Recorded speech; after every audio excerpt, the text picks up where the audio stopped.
안녕하십니까. 예민수의 경제 토크 시작합니다. 오늘은 퍼스트 프라임 리서치 열정적인 남자 손여로 팀장님 모셨는데요. 반도체 얘기하겠습니다. 어서 오십시오. 안녕하십니까.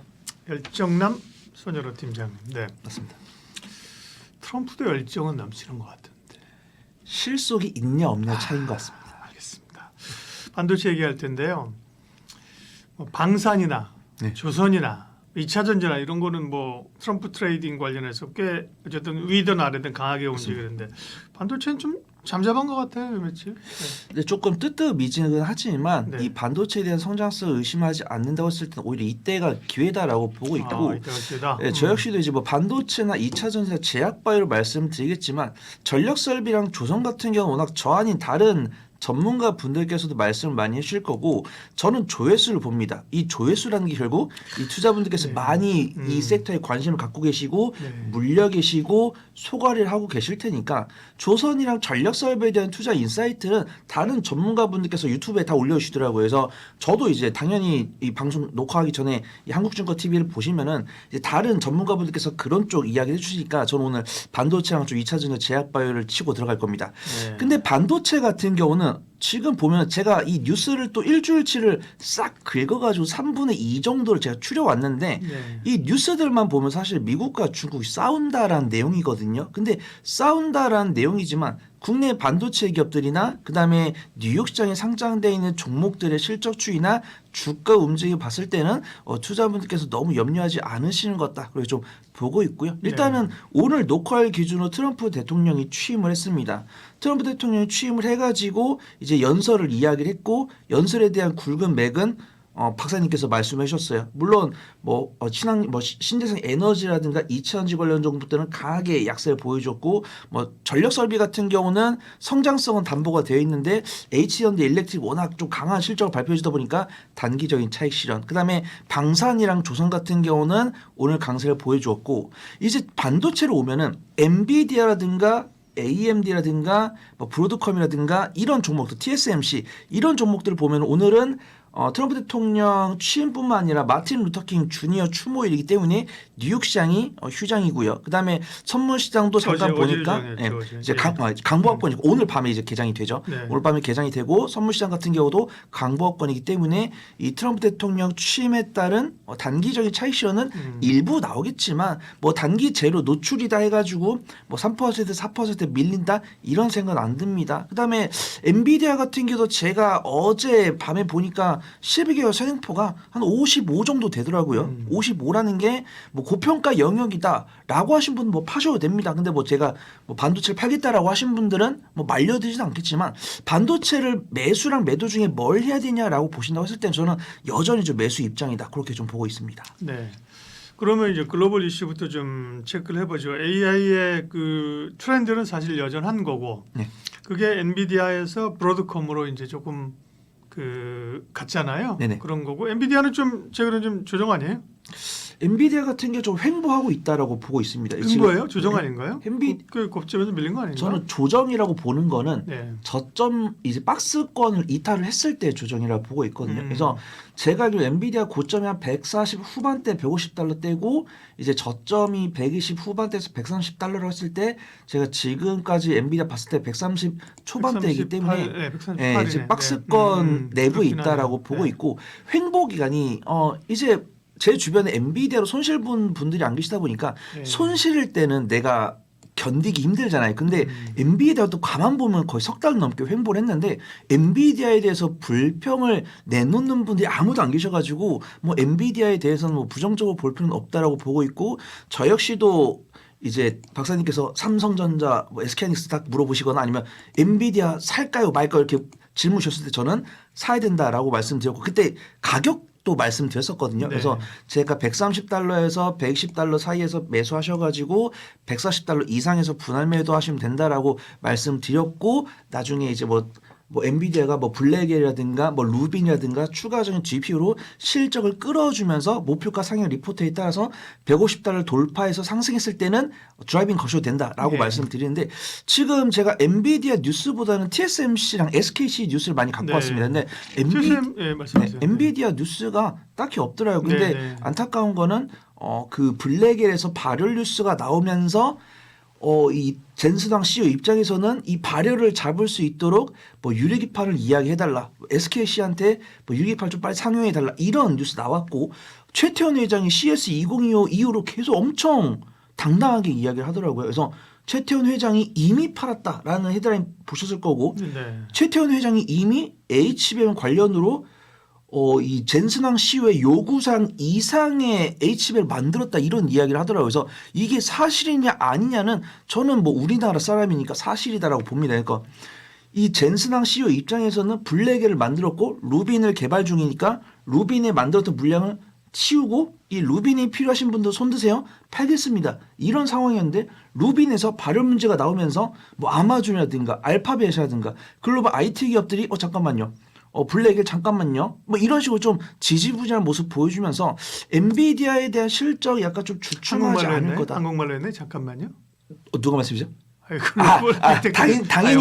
당연히 영어로 했죠. 당연히 영어로 했는데 그래서 이 블랙엘에 대한 이 납품이 지연되고 있다는 뉴스 봤어요. 근데 지연되고 있으면 실적이 덜 나온다라고 볼 수 있는데 이미 엔비디아 같은 경우 전년 동기 대비해서 절대치는 증가를 하고 있지만 증가폭은 감소를 하고 있다는 걸 제가 누누이 말씀드렸기 때문에 엔비디아 같은 경우는 우상 기준 보여줄 거지만 분할 매수도 하셔야 된다. 근데 엔비디아 같은 경우 12월 선행포가 60이 안 되기 때문에 저는 저평가다라고 보고 있고 TSMC도 엔비디아 넘어가고 TSMC는 사실은 이 지진이 또 대만에서 나긴 했는데요. 네네. 몇 차례 그런 여파가 있었습니다. 그게 네. 뭐 TSMC의 영업이익에 결정적인 영향을 주지 않았고 최근에 실적 발표하면 실적 좋았죠. 네 맞습니다. 그래서 그때 지진 관련 뉴스도 지진 한 3일 정도 지속됐던 것 같습니다. 3일 정도 지진이 나오면서 이제 어떤 설비의 정지를 잘 마무리하고 그다음에 또 영업 활동을 영위를 하고 있는데 TSMC 실적 발표 이제 저번 주에 발표가 됐는데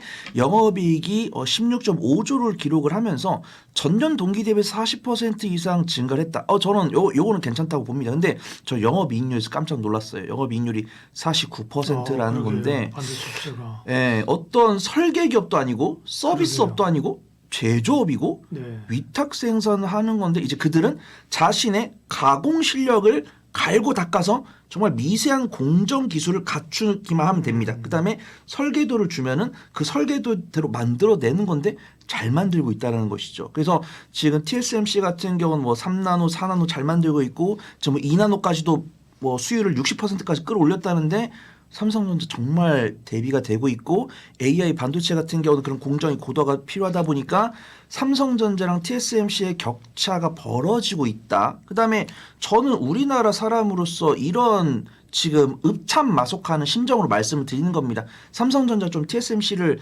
쫓아갔으면 좋겠는데 그런 좀 갈라지는 모습들이 보여지고 있고 이 AI 반도체에 대한 수요가 워낙 증가하다 보니까 TSMC의 정말 이 엔비디아를 따라잡을 만큼 물론 못 따라잡았지만 이 영업이익률 엄청나게 기록을 하고 있으면서 AI 반도체에 대한 프리미엄을 쳐주고 있다라고 보고 있고 저는 젠스낭 CEO의 이 용감한 행보가 대단하다라고 판단합니다. 제가 뭐 젠스낭 CEO를 뭐 평가할 그런 능력이 안 되기 때문에 젠스낭 CEO 왜 그러냐 그러지 말아라 이럴 수도 없고 뭐 제가 젠스낭 CEO한테 뭐 이렇게 따봉 주면서 치켜 세울 수도 없죠. 근데 지금 미국에서는 뭐 우리나라에서 생산하고 싶으면 우리나라에 자금 투자해서 공장 증설해라 이렇게 이야기를 했는데 젠스낭 CEO는 그러면 뭐 4나노는 이미 미국에 지어졌으니까 미국에서 생산하고 우리 2나노나 2.5나노는 미국에서 생산 안 하고 대만에서 생산하겠다. 대만의 공장 지어서 생산하겠다. 이런 이야기가 나오면서 가만 봤습니다. 그러면은 예를 들어서 뭐 TSMC가 뭐 급락한다든가 아니면 뭐 미국 시장이 급락한다든가 이렇게 봤으면은 투자분들은 만약에 TSMC가 급락했으면은 투자자분들은 젠스낭 CEO가 무리했네 이렇게 볼 수 있고 뭐 미국 시장이 밀렸으면은 뭐 AMD나 뭐 테슬라나 뭐 엔비디아가 밀렸으면은 젠스낭 CEO가 정말 강단이 있네 이런 식으로 해석을 하겠지만 양대 종목들이 모두 다 강세를 보여주고 있기 때문에 우리는 어떤 실적 보고 실적 추이가 유지될 거다라고 보고 있고 그 안에서 낙수 효과 얻을 수 있는 종목만 가져가시면 좋다라고 판단되고 있고 오늘 뭐 주로 제가 말씀드릴 거는 유리기판은 아닙니다. 유리기판 같은 경우 제가 12월에 주구장창 말씀드렸기 때문에 SKC가 미국에서 추가 보조금을 수령했다는 뉴스가 이제 저번 주 금요일 아침에 나왔어요. 저번 주 금요일 아침에 나오면서 유리판 관련 종목들이 강세를 보여주고 있으니까 뭐 유리판 보고 싶으신 분들 매매 관점으로 보셔도 되고 뭐 HBM이라든가 장비라든가 뭐 PCB 기판주도 뭐 공략할 기회는 있어 보인다. 그렇게 판단하고 있습니다. 트럼프 행정부와 관련해서는 어떻게 된 거예요? 반도체는 어쨌든 간에 보면 조선이나 뭐 이런 것처럼 긍정적 굳이 따지자면 사실 반도체도 뭐 칩스법이나 이런 것 때문에 조금 부담을 받는 섹터 아닌가요? 뭐 나올 수 있는 게 뭐가 있어요? 근데 우선 행정명령을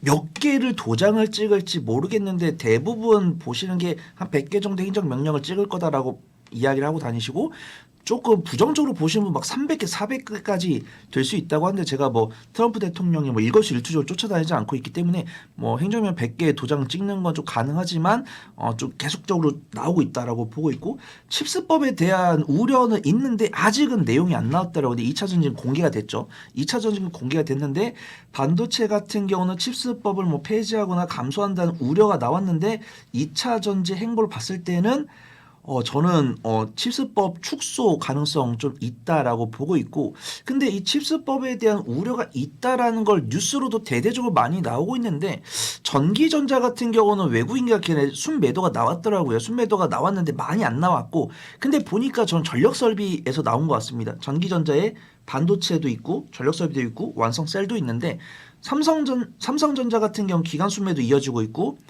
그다음에 외국인도 순매도 이어지고 있는데 SK하이닉스 같은 경우는 기관 순매도 찍혀 있고 외국인은 순매수 찍혀 있기 때문에 전기전자의 전체적 순매도를 봤을 때 외국인 같은 경우는 이제 반도체를 사고 완성셀이랑 전력 설비를 팔고 있다라고 해석할 수 있기 때문에 칩스법에 대한 우려는 해도 되는데 그 우려 때문에 못 살 수준은 아닌 것 같다. 그렇게 저는 보고 있습니다. 네, 글로벌 AI와 반도체 흐름들을 체크했고요. 이제 미국 기업에 투자하실 분들은 또 하고 계신 분들은 네. 하시면 되고 그대로 그죠? 이제 네. 국내 기업 얘기로 그럼 볼게요. 네, 삼성전자와 하이닉스 그다음에 소부장 뭐 이렇게 갈게요. 삼성전자와 하이닉스는 여전히 뭐 SK 하이닉스가 센치나 실적이나 다 우위입니다.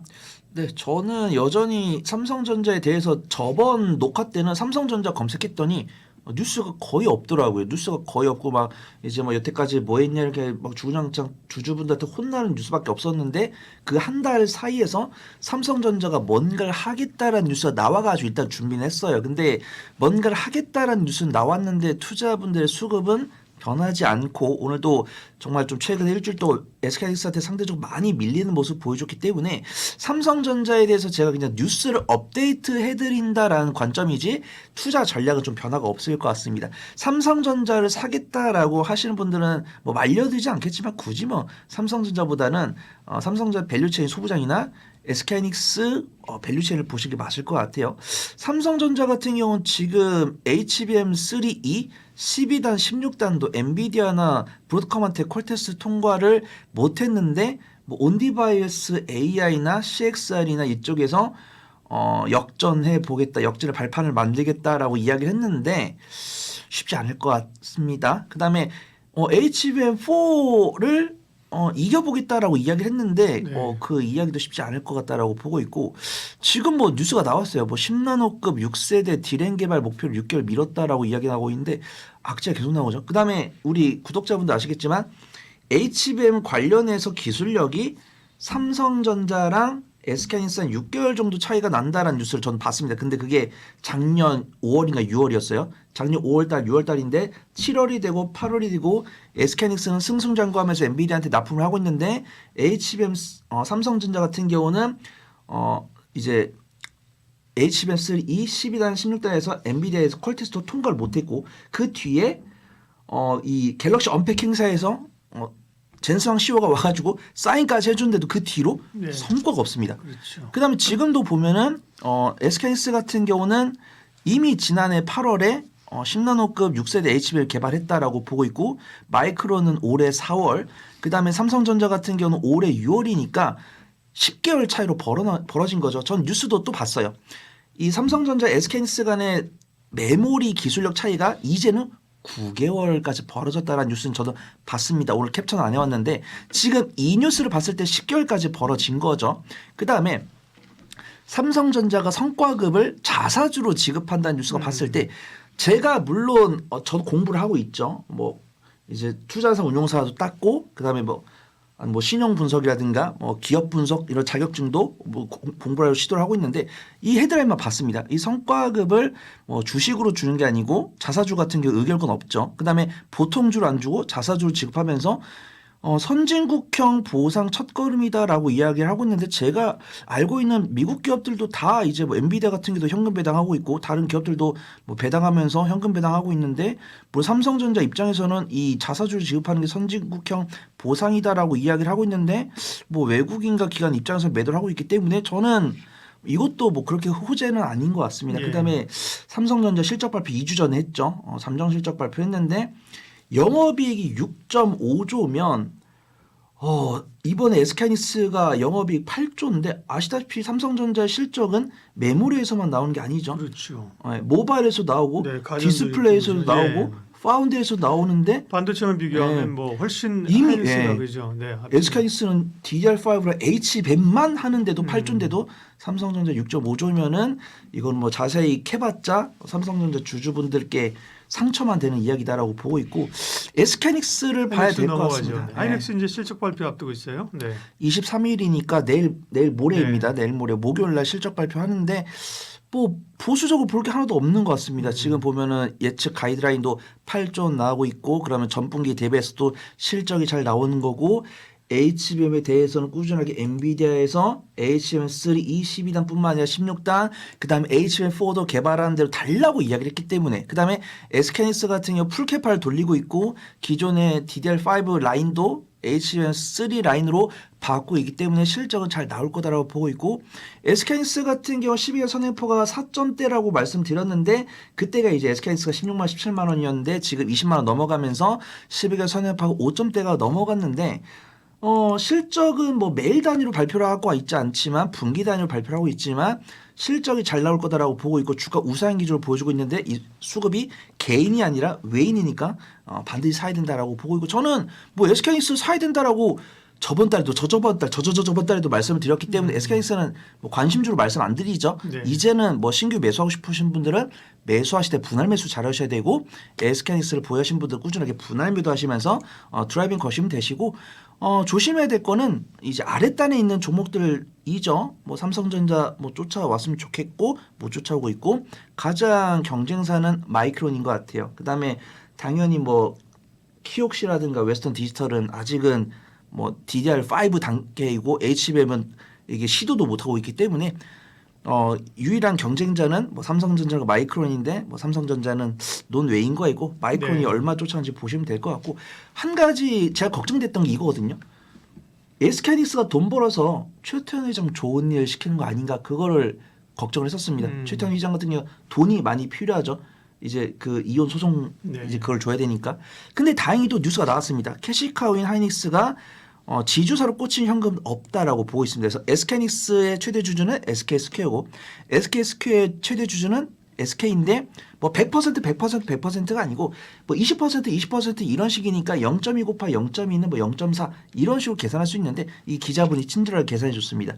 SK하이닉스한테 실질적으로 영위하는 영향력은 6.3%니까 하이닉스에서 나온 이 유보금이 SK로 들어간 일은 많지 않으니까 네. 너무 염려할 필요 없다라고 보고 있는데 저는 이거는 나중 일이죠. 뭐 갑자기 최태원 회장이 갑자기 정신 차려가지고 갑자기 SK스퀘어 주식을 더 산다든가 아니면 SK스퀘어가 SK하이닉스 집을 더 산다든가 갑자기 SK하이닉스 배당 수익률 1% 안 되는데 갑자기 배당을 뭐 3% 준다든가 뭐 SK스퀘어 배당 수익률 3%밖에 안 되는데 갑자기 6% 올린다든가 이런 것들이 나왔을 때는 오히려 뭐 SK 우선주라든가 SK라든가 이렇게 주주하는 기대감이 단기적인 변동성 나왔을 수 있으니까 네. 이런 것들은 매매 관점을 이용해 보시면 좋을 것 같습니다. 네, 뭐 지배구조 관련해서는 뭐 오늘은 논의를 안 하고 어쨌든 SK 하이닉스 쪽에 무게가 있고요. 그밖에 네. 이제 뭐 소비장이나 혹은 이제 기판 얘기는 지난번에 오늘 안 하실 거죠. 네, 맞습니다.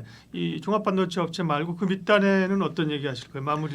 네. 확실하게 소부장 쪽으로 자금이 많이 몰린 것 같습니다. 그래서 제가 11월 달엔 유리기판 말씀드렸어요. 네. SKC, 필옵틱스, JNTC 말씀드렸고 그 다음에 12월 달엔 한미반도체랑 테크용이랑 PSK홀딩스 말씀드렸습니다. 그런 기업들이 지금 네. 많이 올랐다는 거죠? 네, 참? 바닥 대비 네. 거의 40% 50% 예. 넘게 올랐습니다. 그다음에 그 바통을 온디바이스 AI랑 CXL 그래서 지금 보면은 이제 주문형 반도체 관련 종목들까지 온 거죠. 그래서 우리가 그냥 이제 어떤 GPU가 필요하다, AI를 개발을 해야 된다 여기까지 왔다가 이제 다품종 소량 생산까지 간 겁니다. 최적화까지 간 거예요. 그래서 네. AI용 반도체가 필요하다라는 이야기가 나왔는데 그러면 뭐 컴퓨터 아니면 뭐 우주선 아니면은 뭐 전장 이런 식으로 최적화된 그들만이 필요한 AI 반도체가 필요하다. 그러면은 그 AI 반도체를 설계하는 팹리스 기업들로 낙수효과가 오는 것 같아요. 그래서 제가 퀄리타스 반도체랑 QRT랑 오픈엣지 테크놀로지랑 칩셋 미디어를 말씀을 드릴 건데 저는 그 중에서 칩셋 미디어 탑픽입니다. 일단은 퀄리타스 반도체랑 오픈엣지 테크놀로지 같은 경우는 매매 관점을 말씀을 드리는 거예요. 왜냐하면은 퀄리타스 반도체, 오픈엣지 테크놀로지가 기술력이 있다라고 평가되고 있지만 이 무형의 소프트웨어를 만드는 기업들은 실적이 들쭉날쭉합니다. 그래서 뭐 어닝 서프라이즈 기록을 하면 강하게 움직이고 그렇죠. 어닝 쇼크 기록하면 강하게 하방 압력을 받을 수 있기 때문에 이런 종목들은 지금 당장 추이가 좋다고 하지만 제가 뭐 한 달에 한 번 우리 구독자분들 만나는데 뭐 사세요 파세요 이럴 수 없기 때문에 이런 변동성 강한 성장성을 뚫뚫 뭉친 종목들은 매매 관점을 보시는 게 좋을 것 같고 칩셋 미디어 같은 경우는 당연히 이 차량용 반도체 IP에 있어서는 독보적인 기술을 갖고 있고 분기 실적이랑 연간 실적 봤을 때 흑자 기록하고 있습니다. 그래서 중장기적인 보유에 문제가 없어요. 그다음에 다행히도 오늘 수급동을 봤을 때 외국인 순매수까지 들어왔고 일주일 내 긍정적인 뉴스 나왔습니다. 삼성전자랑 구글이랑 퀄컴과 이 어플라이언스를 위한 시스템 반도체 설계 MOU를 체결했어요. 그러니까 협업을 한다는 것이죠. 그다음에 국내로 봤을 때는 현대차가 이 차량 주행용 자동차 이제 소프트웨어 칩을 개발할 때 위탁 생산을 이제 칩셋 미디어한테 했기 때문에 제가 서두에 말씀드린 종목들은 매매 관점 지켜보시고 난 시스템 반도체 중에 상대적으로 안전한 종목 없을까요? 라고 하신 분들 칩셋 미디어 유심히 지켜보시면 좋을 것 같습니다. 네, 반도체 투자 전략 손여로 팀장님 함께했습니다. 고맙습니다. 감사합니다.